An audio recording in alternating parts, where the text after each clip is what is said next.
할렐루야! 오늘 귀하고 복된 주일입니다. 오늘 이렇게 주일을 맞이해서 각 가정에서 이렇게 주일 예배를 드리시는 여러분들 모두에게 주님의 축복이 가득하시기를 주님의 이름으로 축원합니다. 이번 주 중에 설 연휴가 있죠. 참 이렇게 안타깝게도 이제 많이 가족들이 모이지 못한다고 많이 들었습니다. 하지만 또 이런 시간에 우리가 가족들을 향한 사랑과 또 서로에 대한 관심을 이렇게 나누는 귀한 일들이 가득하길 원합니다. 조금 더 적극적으로 가족분들을 돌보시고요. 그리고 우리 주변에 있는 소외되고 어려운 이웃들을 한 번 더 돌아보는 귀한 그런 시간들 되시길 원합니다. 네, 광고를 하나 드리도록 하겠습니다. 먼저는 이번 설 연휴 기간에는 주안의 만나를 잠시 쉬도록 하겠습니다. 그렇게 해서 좀 쉬지만 그래도 매일매일 시간 가운데 주님 앞에 나아가는 경건의 시간들을 놓치지 않는 우리가 되기 원합니다. 그리고 지난 1년 동안 우리와 함께 하셨던 노반석 집사님 가정이 이제 다시 이렇게 원래 계시던 용인으로 돌아가시게 되었습니다. 그래서 코로나 기간 동안에 함께 하심으로 인한 좀 아쉬움들이 많죠. 같이 더 깊이 교제하지 못하고 우리들도 만나지 못하는 그런 상황 가운데 있다 보니까 아쉬움들이 많이 있지만 하지만 항상 교회를 위해서 기도하셨고 그리고 교회와 함께 하셨던 이 가정을 위해서 축복하고 함께 기도하는 우리가 되기 원합니다. 네, 우리 하나님의 말씀 함께 보도록 하겠습니다. 함께 오신 하나님의 말씀은 누가복음 10장 29절에서 37절 말씀입니다. 누가복음 10장 29절에서 37절 말씀인데요. 우리 한 목소리로 이렇게 봉독하도록 하겠습니다. 같이 읽겠습니다. 그 사람이 자기를 옳게 보이려고 예수께 여짜오되 그러면 내 이웃이 누구니이까? 예수께서 대답하여 이르시되 어떤 사람이 예루살렘에서 여리고로 내려가다가 강도를 만나매 강도들이 그 옷을 벗기고 때려 거의 죽은 것을 버리고 갔더라. 마침 한 제사장이 그 길로 내려가다가 그를 보고 피하여 지나가고 또 이와 같이 한 레위인도 그곳에 이르러 그를 보고 피하여 지나가되 어떤 사마리아 사람은 여행하는 중 거기 이르러 그를 보고 불쌍히 여겨 가까이 가서 기름과 포도주를 그 상처에 붓고 싸매고 자기 짐승에 태워 주막으로 데리고 가서 돌보아 주니라. 그 이튿날 그가 주막 주인에게 데나리온 둘을 내어주며 이르되 이 사람을 돌보아 주라. 비용이 더 들면 내가 돌아올 때 갚으리라 하였으니 내 생각에는 이 세 사람 중에 누가 강도 만난 자의 이웃이 되겠느냐. 이르되 자비를 베푼 자니이다.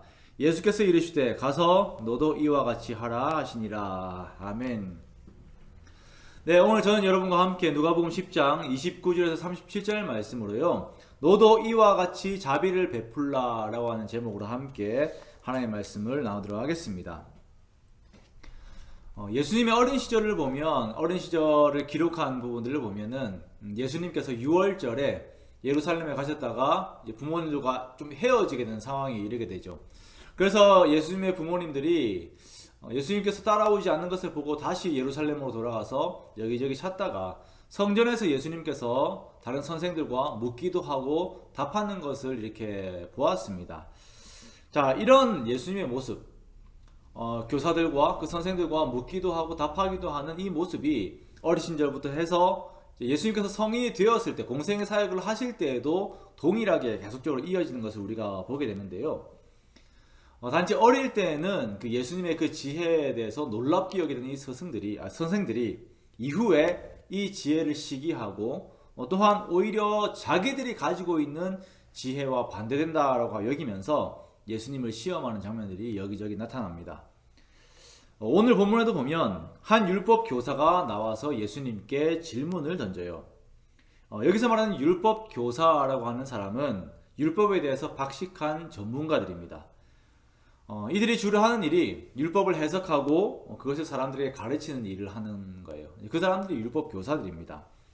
자, 이 율법 교사가 일어나서 예수님께 물어요. 선생님, 내가 무엇을 하여야 영생을 얻으리이까? 선생님, 내가 무엇을 하여야지 내가 영생을 얻겠습니까? 이렇게 묻습니다. 자, 이전에 이 영생의 문제, 이 비슷한 문제를 가지고서 예수님께 찾아온 사람이 있었습니다.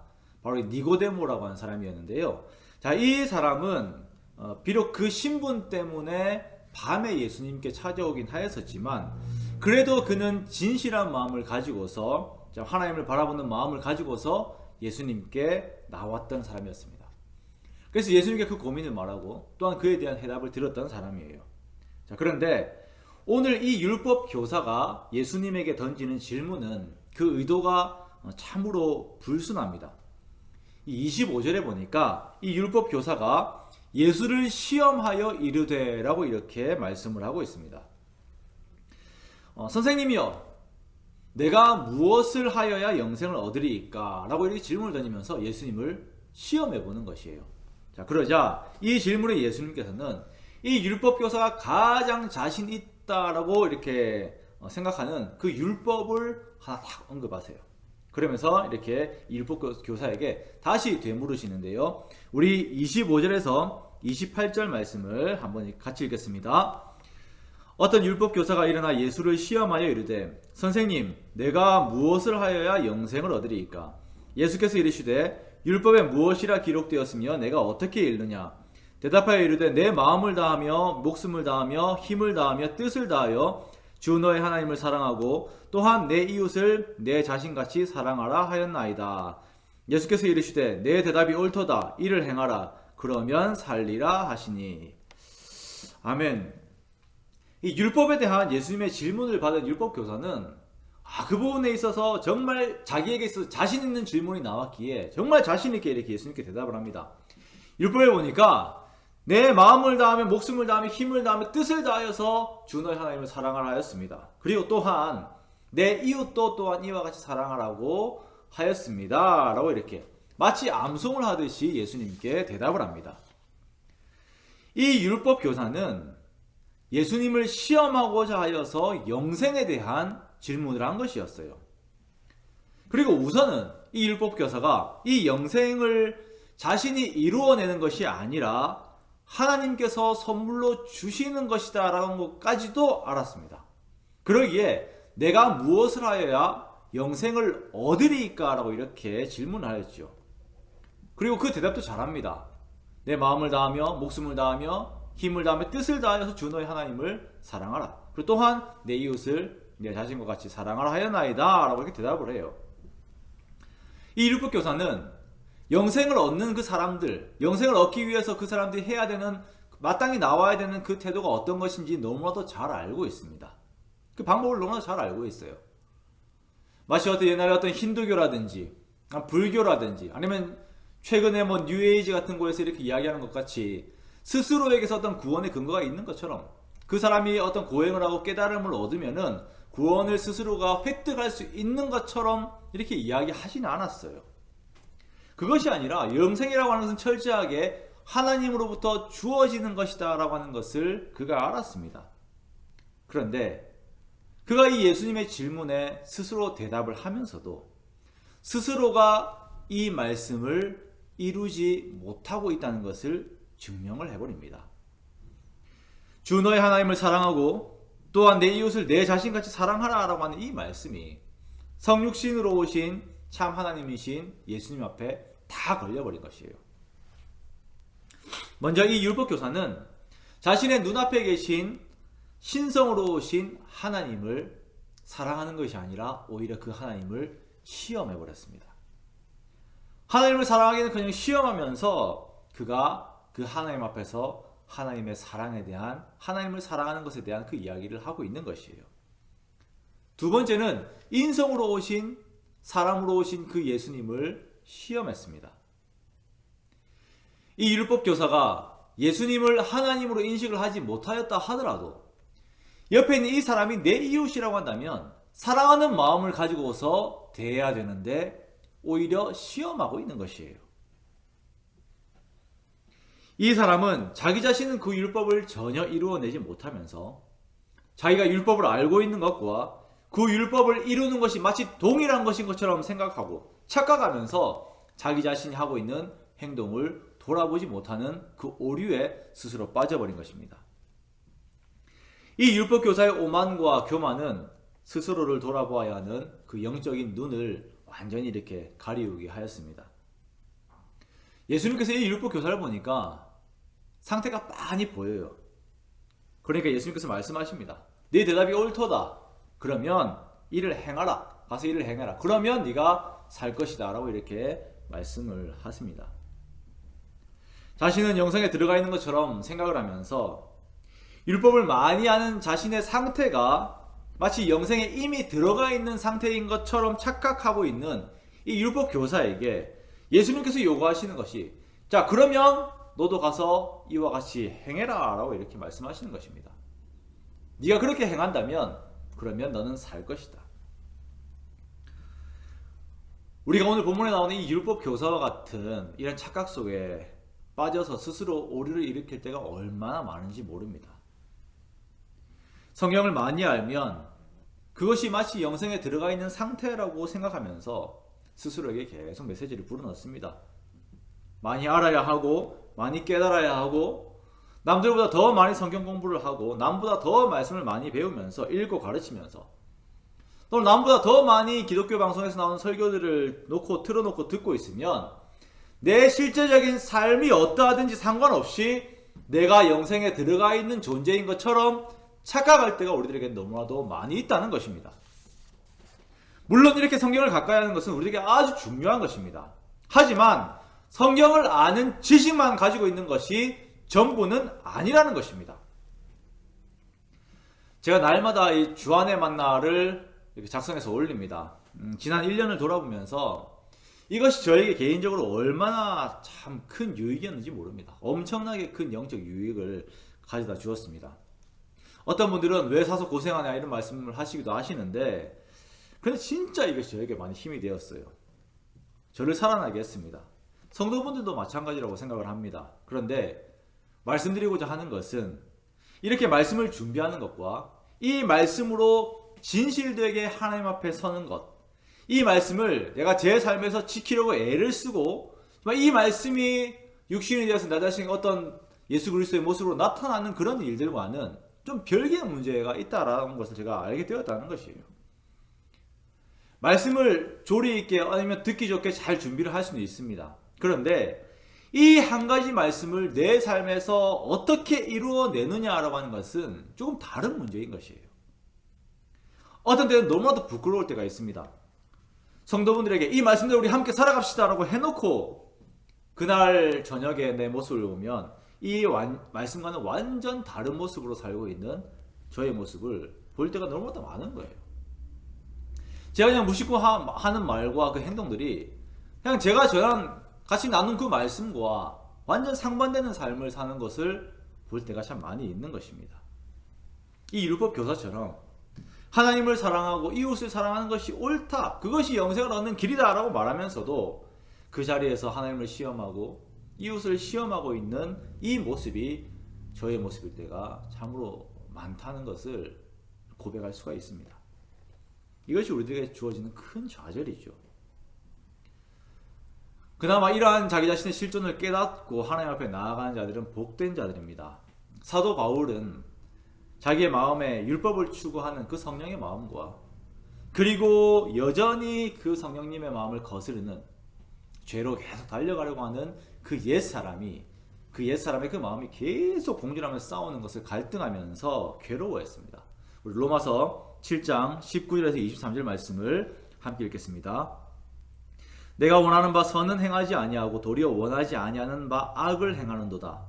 만일 내가 원하지 아니하는 것을 하면 이를 행하는 자는 내가 아니요 내 속에 거하는 죄이니라. 그러므로 내가 한 법을 깨달았노니 곧 선을 행하기 원하는 나에게 악이 함께 있는 것이로다. 내 속사람으로는 하나님의 법을 즐거워하되 내 지체 속에서 한 다른 법이 내 마음의 법과 싸워 내 지체 속에 있는 죄의 법으로 나를 사로잡는 것을 보는도다. 내 속에 계신 성령님께서 계속적으로 나에게 선을 요구하시는데 선을 행해야 된다는 것도 알고 있는데, 그런데 우리가 이 육신을 입고 있는 동안에는 내 속에 다른 법이 있어서 죄의 법으로 계속 나를 사로잡는 것이에요. 이것이 모든 인간들이 그리고 그리스도인들이 가지고 있는 자의식입니다. 하나님을 추구하는 마음과 하나님의 뜻을 추구하는 마음과 그것을 거부하는 마음, 내 육신대로 살고자 하는 그 마음이 동시에 공존하면서 싸우고 있는 것이에요. 그런데 이 율법 교사의 상태는 더 심각했습니다. 자기가 스스로 이미 신령한 자리에 가 있어 버린 것입니다.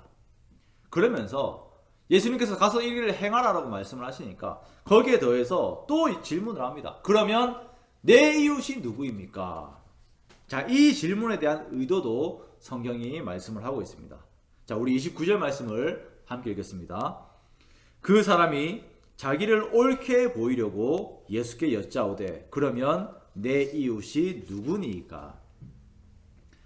이 사람이 자기를 옳게 보이려고 하는 것은 이것을 과시하겠다라고 하는 것이에요. 과시라고 하는 것은 다른 사람보다 자신을 더 드러내겠다라고 하는 것이죠. 내가 드러나기 위해서 다른 사람들이 낮아지든 다른 사람들이 부끄러워지든 그것을 개의치 않고 그냥 내가 드러나는 것을 하겠다라는 것입니다. 방금 자기가 예수님께 말씀하기를 이웃을 사랑하는 것이 영생을 얻는 방법입니다라고 해놓고 또 말하는 것이 뭐냐면 자기를 과시하기 위해서, 자기를 옳게 보이기 위해서 또 다른 질문을 이렇게 던지고 있는 것이에요. 이 율법교사는 자기의 지식을 드러내어서 다른 사람보다 자기를 더 높게 이렇게 나타내려고 했습니다.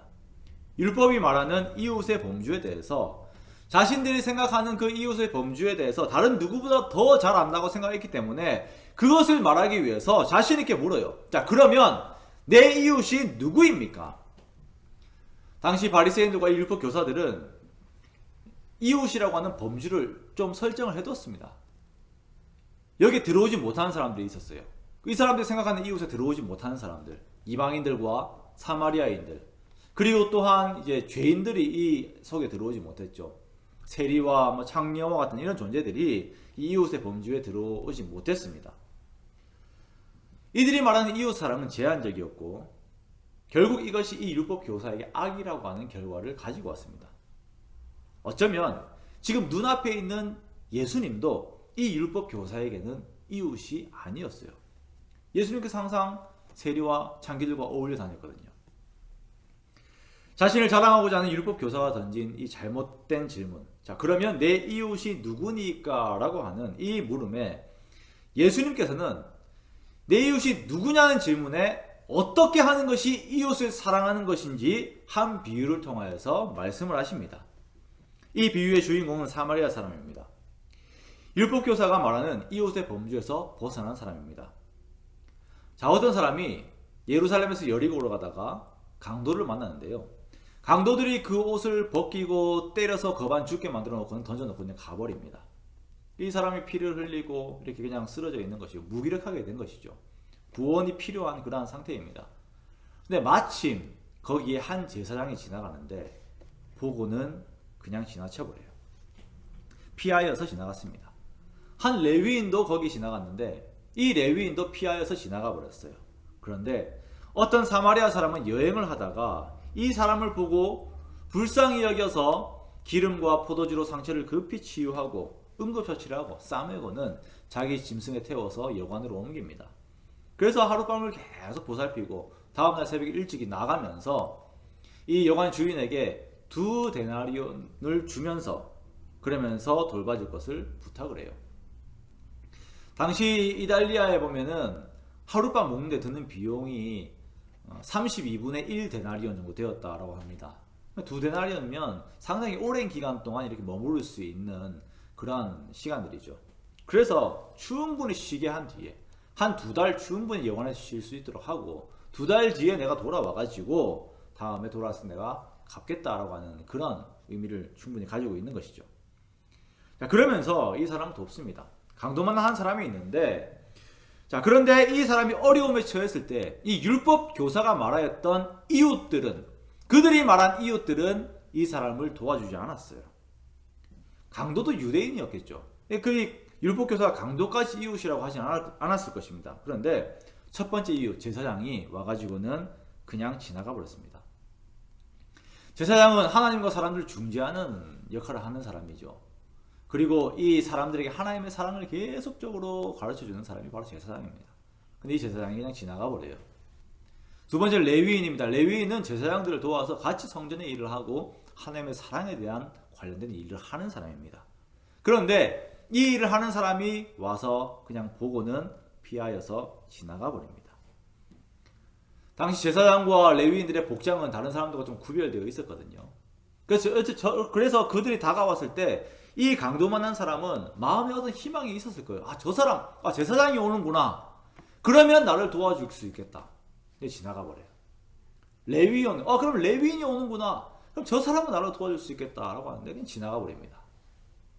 이 강도만난 사람은 본의 아니게 마음에 더 큰 상처까지 받아버리게 된 것이죠. 그런데 여기에 또 다른 한 사람이 오는데 이 사람은 사마리아인입니다. 사마리아인은 앞에서도 말씀드렸듯이 그들이 말하는 이웃의 범주에서 벗어난 사람이에요. 오히려 원수입니다. 그래서 이 강도 만난 사람이 사마리아 사람이 오는 것을 보았을 때는 가슴이 철렁했을 거예요. 내가 진짜 이 어려운 처지, 안 그래도 어려운 처지에 내가 원수를 만나는구나. 강도밖에 오지 않은 이 외진 곳에서 내가 원수를 만나는구나. 끝났다, 이렇게 생각을 했을 것입니다. 그런데 이 사람이 다가와서 의외의 행동을 합니다. 예상치 못했던 그 사랑을 베풀어요. 먼저는 불쌍하게 생각하는 그 마음을 가집니다. 어떤 의무에 의해서 마지못해 하는 것이 아니라 정말 그 마음 가운데 불쌍한 마음과 연민이 있는 그 마음을 가지고서 이 사람을 대해요. 그 상처를 치료하고 하룻밤을 돌보고 돈을 주고 여관 주인에게 부탁을 하면서 이 사람을 위하는 마음과 그리고 이 사람을 위하는 행동을 합니다. 이 내용들을 쭉 설명을 하시면서 예수님께서 율법 교사에게 물으세요. 자, 우리 36절 말씀을 함께 읽겠습니다. 내 생각에는 이 세 사람 중에 누가 강도 만난 자의 이웃이 되겠느냐? 자, 여기 그냥 지나간 유대의 제사장, 그냥 지나간 유대인, 레위인, 그리고 돌보아준 사마리아 사람이 있는데 여기에서 누가 이 강도 만난 자의 이웃이 되겠느냐? 자, 누가 이 사람의 사랑의 이웃이 되겠느냐라고 주님께서 물으시니까 이 율법 교사가 차마 사마리아인이라고, 그 사마리아인이라고 한 단어를 입에 담지를 못해요. 그래서 끝까지 굽히지 않고 이렇게 말합니다. 자비를 베푼 자니이다. 그러자 이 모습을 보고 예수님께서 또 한번 말씀하십니다. 너도 이와 같이 하라. 너도 이와 같이 가서 다른 이웃을 사랑하고 내 원수도 이와 같이 사랑하라 라고 말씀을 하시는 것입니다. 오늘 이 말씀은 예수님께서 율법 교사에게 하시는 그 말씀의 형식을 가지고 있지만 이것은 성령님께서 우리 모두에게 하시는 말씀입니다.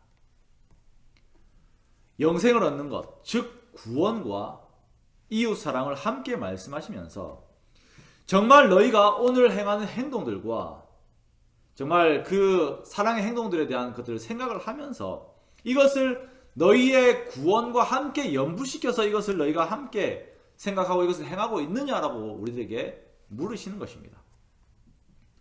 그냥 그리스도인들이니까 착하게 살아야 한다. 우리가 이 본문의 내용을 다른 이렇게 부실 때 이렇게 하죠. 선한 사마리아인, 착한 사마리아인 이렇게 부시잖아요. 그런 것처럼 그러니까 그리스도인들은 불쌍한 사람들을 도우면서 선하고 착하게 살아야 된다라고 하는 그 정도의 메시지가 아닙니다. 예수님께서는 그냥 이 세상을 살면서 착하게 살고 말고의 그 문제를 말씀하시는 것이 아니라 이러한 삶의 태도가 너희의 구원과 직결되어 있다라고 우리에게 말씀하시는 것이에요. 이것이 이웃을 사랑하는 것이 너희의 구원의 문제와 직결되어 있는 것이다. 그러니까 이것을 심각하게 바라보아라라고 말씀하시는 것입니다. 즉 너희에게 오늘 살고 있는 너희들에게 하나님을 사랑하는 그 마음과 이웃을 사랑하는 마음들이 있는지 너희 자신을 헤아려 보고 만약에 그것이 없이 그냥 살아가고 있다면 너희 구원에 대한 확신들을 다시 한번 되새겨 보라라는 것이에요. 내가 입으로만 구원을 받았다라고 하고 구원받는 그 과정에 대한 교리들을 내가 다 알고 있고 그것을 달달 외운다고 해서 내가 구원에 속한 그런 사람이 아니라 내가 정말 하나님을 경외하고 이웃을 사랑하는 마음이 있고 그것으로 갈등하고 그것이 내 기도 제목이 되어야 하는데 그것이 없으면 내가 정말 구원받았다라고 말할 수 있는가? 내가 영생을 얻었다라고 이야기할 수 있는가? 우리 자신에게 물어보아야 하는 것입니다. 만약 여기에서 나에게 어떤 문제가 있다면 그 마음들, 그 교만한 마음을 그대로 가지고 가서 우리가 하나님 앞에 엎드려 정말 우리가 빌고 우리의 모든 그 교만함을 하나님 앞에 아뢰면서 우리가 회개하고 다시 온전히 예수 그리스도의 십자가 앞에 엎드려서 나 자신의 내 마음의 중심부터 철저하게 다시 정결하게 되는 것. 그것을 하나님께서 우리들에게 요구하시는 것입니다. 우리 중에 누가 우리의 이웃을 사랑하고 있다라고 자신 있게 말할 수가 있겠습니까?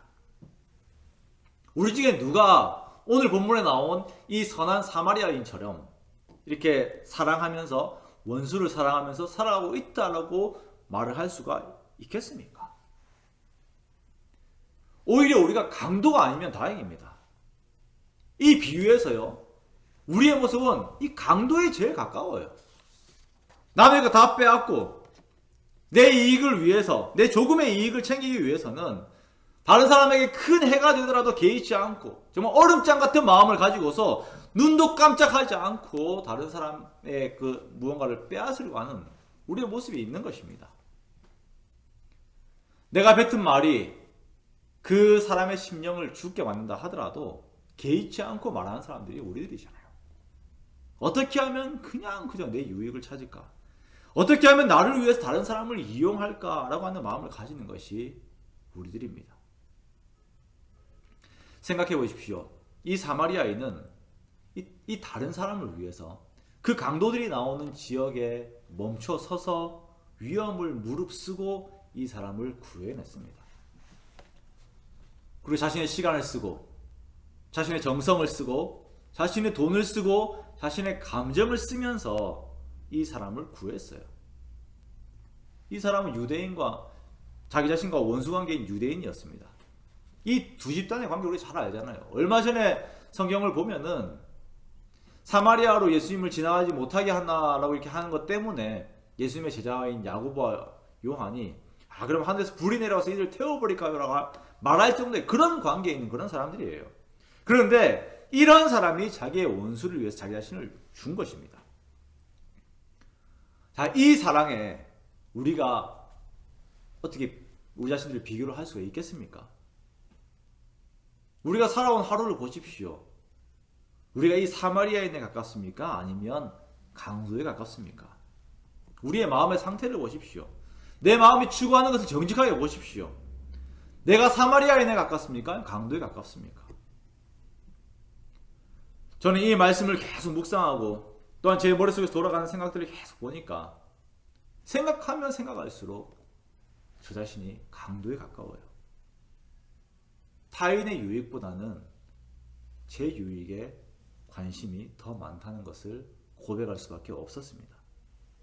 그런데 이 선한 사마리아인처럼 이 사람처럼 살라라고 하는 이 예수님의 말씀에 율법 교사에게 너도 가서 이와 같이 하라라고 하신 예수님의 말씀 앞에서, 그래야 영생을 얻을 수 있다라고 하신 예수님의 말씀 앞에서 우리가 어떻게 해야 합니까? 나 자신을 보고 말씀을 보았을 때에 우린 좌절될 수밖에 없습니다. 그 하나님께서 우리에게 요구하신 이 큰 사랑을 우리가 어떻게 이루어낼 수가 있습니까? 하지만 이러한 상태에 있는 우리들에게 하나님께 주시는 복음의 메시지가 있습니다. 우리 로마서 8장 1절에서 4절 말씀을 우리가 함께 읽겠습니다. 그러므로 이제 그리스도 예수 안에 있는 자에게는 결코 정죄함이 없나니 이는 그리스도 예수 안에 있는 생명의 성령의 법이 죄와 사망의 법에서 너를 해방하였습니다. 율법이 육신으로 말미암아 연약하여 할 수 없는 그것을 하나님은 하시나니 곧 죄로 말미암아 자기 아들을 죄 있는 육신의 모양으로 보내어 육신의 죄를 정하사 육신을 따르지 않고 그 영을 따라 행하는 우리에게 율법의 요구가 이루어지게 하려 하심이라. 우리 마음속에 율법의 요구를 이룰 수 있는 그 능력이 없고 우리 마음속에 하나님을 거스르는 악한 생각들, 악한 마음들이 오히려 있지만 이 정죄함 속에 있던 우리를 예수 그리스도 안에 있는 이 생명의 성령의 법이 이 우리 자신들을 해방하신 거예요. 율법이 육신으로 말미암아서 할 수 없는 그것을, 연약하게 할 수 없는 그것을 하나님께서 하셨습니다. 우리는 도저히 하나님의 요구를 이루어낼 수가 없지만 하나님께서 우리로 하여금 이것을 이룰 수 있도록 하셨어요. 어떻게 해요? 자기 아들로 말미암아 예수 그리스도로 말미암아서 이 모든 것들을 우리 가운데서 이루어내셨습니다.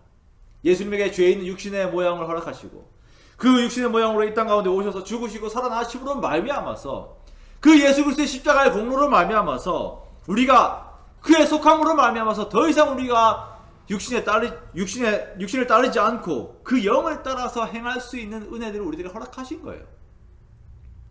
예수 그리스도의 죽으심과 살아나심으로 말미암은 그 승리를 말미암아서 그것을 믿는 자에게 성령께서 먼저 믿게 하시고 그것을 믿는 자에게 새 생명을 허락하심으로 말미암아서 그리하여서 우리가 예수 그리스도의 영을 따라갈 수 있는 그 은혜를 우리들에게 허락하신 것입니다. 비록 우리가 육신을 입고 있는 가운데 내 속에 있는 옛사람은 계속 나를 죄로 이끌려고 합니다. 정말 내가 중심이 되게 나를 계속 이끌어가려고 하지만 내 속에 계신 성령님께서 계속적으로 나를 이끄심으로 말미암아서 우리들에게 율법의 요구를 이루어내는 그러한 삶을 이루게 하시는 것입니다. 할렐루야! 이것이 우리들의 큰 축복이에요. 원래 나는 강도 같은 자입니다. 조금 상태가 좋다라고 하면 그냥 제사장과 레위인 것 같은 그런 모습들이에요. 사랑이 없어요. 하나님을 사랑하고 이웃을 사랑하는 것이 없어요. 그런데 내 속에 계신 성령님께서 나로 하여금 사랑하는 그런 존재가 되게끔 하신 것입니다. 우리가 이것을 날마다 감사하고 이 성령님의 뜻에, 성령님의 의지에 계속적으로 순종하여서 우리가 나아가야 하는 것입니다. 먼저는 나를 사랑하신 하나님의 사랑을 알게 하셨잖아요. 그 사랑을 항상 묵상하고 그 사랑을 힘입어서 우리가 다른 사람을 사랑하라고 하는 그 하나님의 명령에 우리가 순종해야 하는 것입니다. 요한복음 3장 16절에서는 하나님의 세상을 이처럼 사랑하사 독생자를 주셨으니 이는 그를 믿는 자마다 멸망하지 않고 영생을 얻게 하려 함이다 라고 말씀하시면서 우리를 향하신 하나님의 사랑에 대해서 말씀하셨잖아요. 그런데 똑같이 요한 1서 3장 16절에 보면은 우리 함께 읽겠습니다. 요한 1서 3장 16절 말씀을 함께 읽겠습니다. 그가 우리를 위하여 목숨을 버리셨으니 우리가 이로써 사랑을 알고 우리도 형제들을 위하여 목숨을 버리는 것이 마땅하니라. 요한복음 3장 16절에서 말씀하신 그 하나님의 사랑, 요한일서 3장 16절에서는요. 그러므로 너희도 이와 같이 형제들을 사랑하라. 어떻게 해요? 목숨을 버리면서까지 형제들을 사랑하라 라고 우리에게 요구하시는 것입니다. 우리가 예배하면서 우리가 말씀과 기도로 하나님 앞에 나아갈 때에 내 속에 계신 성령님께서 먼저는 계속 내 마음속에 예수 그리스도의 사랑을 기억나게 하십니다. 계속 떠올려주세요. 그 사랑의 가치가 어떤 것인지, 정말 나 같은 놈을 위해 죽으신 예수님의 사랑이 얼마나 큰 사랑인지 우리가 주님 앞에 나아가서 예배드릴 때에, 정말 정직하게 주님 앞에 나아갈 때에 그것을 알게 하세요. 그리고 그 사랑에 충만하게 거하게 하시고 그 은혜에 충만하게 거하게 하시고 그리고 그 사랑이 흘러 넘쳐서 그 사랑의 영향력이 우리 주변에 있는 다른 이웃들에게 흘러가게끔 하시는 것입니다. 그렇게 사랑하는 성도 여러분, 날마다 힘써서 하나님 앞에 나아가십시오. 하나님께 나아가지 않으면서 내가 다른 사람을 사랑하겠다라고 하는 그것은 말이 안 되는 말입니다. 날마다 하나님 앞에 더 깊이 나아가시고 하나님의 사랑을 감사하고 또 감사하십시오. 그렇지 않으면 오늘 본문에 나오는 이 율법 교사처럼 내가 하나님 말씀 위에 있으면서 내가 판단하면서 제대로 사랑하지도 못하면서 사랑해야 될 대상을 내가 고르는 그런 행태를 벌일 수가 있는 것입니다. 하나님 앞에 나아가십시오. 정말 기도 가운데 하나님을 찾으십시오. 깊이 주님을 묵상하십시오. 그러면 그 주님의 사랑 안에서 정말 그 주님 한 분만으로 만족하게 됩니다. 주님으로 충분하게 되고 그때 주님의 향기가 나에게 배이게 되고 그리고 그 배어진 그 주님의 향기가 다른 사람들에게 전달되면서 그 사랑이 함께 전달되게 됩니다. 이 사랑은요, 대상을 가리지 않습니다. 꽃에서 나오는 향기가 대상을 가려가면서 향기를 뿜지 않는 것처럼 내가 예수님 안에 충만히 거할 때에 거기에서 나오는 예수님의 향기가 모든 사람에게 대상을 가리지 않고 퍼지게 되는 것입니다. 이러한 귀한 은혜의 역사가 저와 여러분들에게 가득하시기를 주님의 이름으로 축원합니다. 항상 고민하고 기도하십시오. 이렇게 주님의 은혜로 말미암아서 영생을 얻은 내가 어떻게 하면 더 사랑을 잘 전할까 고민하고 기도하십시오. 그리고 구체적으로 사랑하십시오. 사마리아 사람이 자신의 것들을 내어놓으면서 희생하며 살아간 것처럼 내 시간과 내 감정과 내 돈과 내 에너지를 쓰면서 구체적으로 다른 사람의 입장에서 그 사람의 필요를 채우면서 사랑하는 저와 여러분 되시기 원합니다. 지난주에 제가 예전에 교제하던 분들 중에서 한 분이 카톡으로 이제 글을 하나 보내주셨는데요. 자, 오늘 설교를 준비하면서 참 마음에 와닿아서 함께 좀 나누려고 합니다. 한 이등병이 몹시 추운 날, 이등병 아시죠? 군대에서 제일 말단 이등병이 몹시 추운 날 밖에서 이제 언 손을 녹여가면서 이제 찬물로 빨래를 하고 있었다라고 합니다. 근데 마침 그것을 지나가던 소대장이 그것을 보고 안쓰러워하면서 한마디 건넵니다. 자, 김이병 저기 취사장 가서 뜨거운 물을 좀 얻어다가 해, 이렇게 이야기를 해요. 그래서 이등병 소대장 말을 듣고 갔는데 취사장에 가가지고는 오히려 고참들에게 군기가 빠졌다라고 하는 말을 듣고 이제 혼이 나가지고는 얼차려만 받고 돌아옵니다. 또 돌아와서 이렇게 찬물로 빨래를 하고 있는데 이번에 중대장이 지나가면서 그 광경을 봅니다. 그러면서 김이병 동상 걸리겠다. 그러니까 또 취사장 가가지고 저 뜨거운 물 빌려와가지고 이렇게 해라, 이렇게 합니다. 그러니까 이 신병은 내가 하겠습니다라고 했지만 가면 또 얼차려 받을 것이 이제 뻔하니까, 또 군기 빠졌다는 소리를 들을 것이 뻔하니까 안 가요. 그냥 찬물로 씻자고 하고 있습니다. 그런데 이번에는 이제 한 중년의 그 인사계 부사관이 그 곁을 지나가다가 찬물로 빨래하고 있는 이 신병의 모습을 보고는 이렇게 이야기를 했습니다. 자, 김인병, 내가 세수를 좀 하려고 하니까 지금 취사장 가가지고 그 대야에다가 더운 물을 좀 받아와라, 이렇게 이야기를 해요.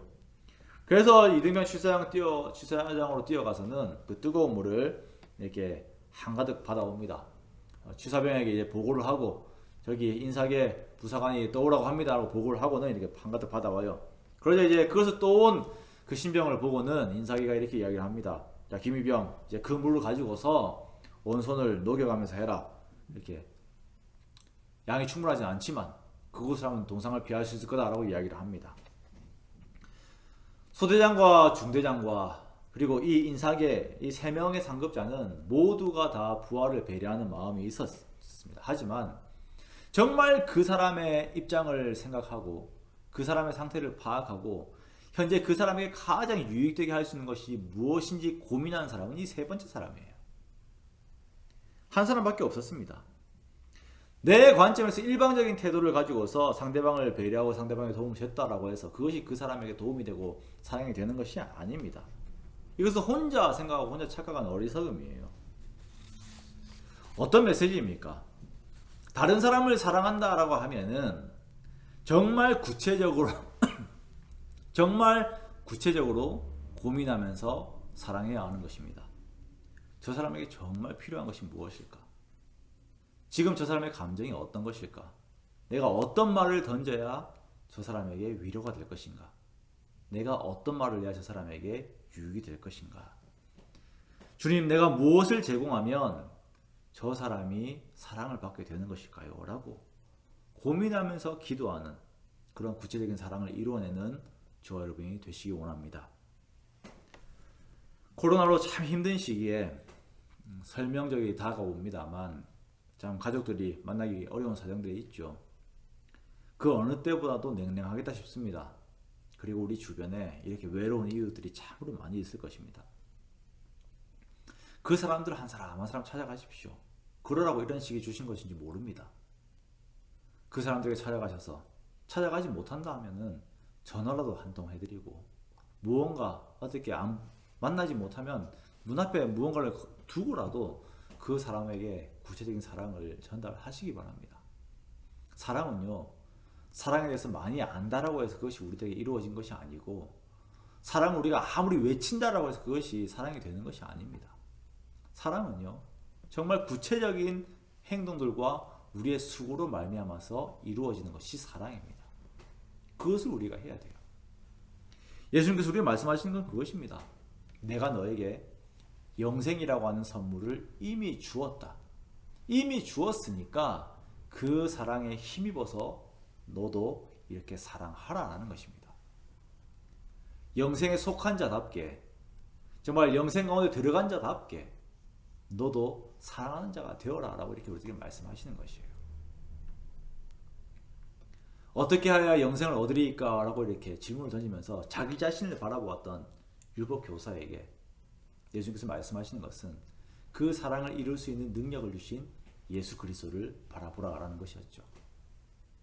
그 예수님을 바라보면서 주님의 뒤를 따라서 주님께서 그 사랑하는 자들을 위해서 죽으신 것처럼 우리도 다른 사람들을 위해서 죽기까지 사랑하는, 그것을 이루려고 애를 쓰는 저와 여러분 되시기를, 그러면서 또한 그 영광을 함께 바라보는 저와 여러분 되시기를 주님의 이름으로 축원합니다. 자, 우리 오늘 주신 말씀 생각하시면서 함께 주님 앞에 기도하며 나가겠습니다. 다시 기도하겠습니다.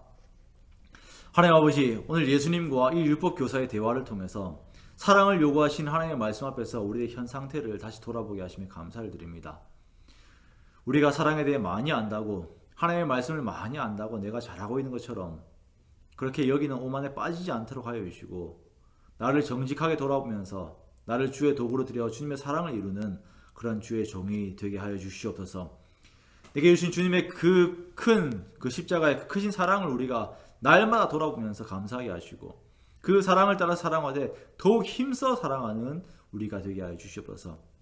우리가 주님과 원수되었을 때에 주님께서 우리를 사랑하신 것을 기억하면서 우리의 원수까지도 사랑하는 그 큰 사랑을 우리에게 허락하여 주시옵소서. 구체적인 사랑 속에서 영혼들이 변화되는 귀한 역사가 있게 하여 주시고, 그러한 성령의 역사로 말미암아서 하나님의 영광을 함께 바라보는 귀한 일들이 가득하게 하여 주시옵소서. 이 선한 하나님의 일에 순종하기 원하오니 우리 주안교회를 사용하여 주옵소서. 지금은 우리 주 예수 그리스도의 은혜와 살아계신 하나님의 사랑과 성령의 교통하심이 주님을 따라 더욱 큰 사랑을 이루기 원하는 여기에 있는 모든 주의 자녀들 머리 위에 지금부터 영원까지 함께 있을지어다. 아멘.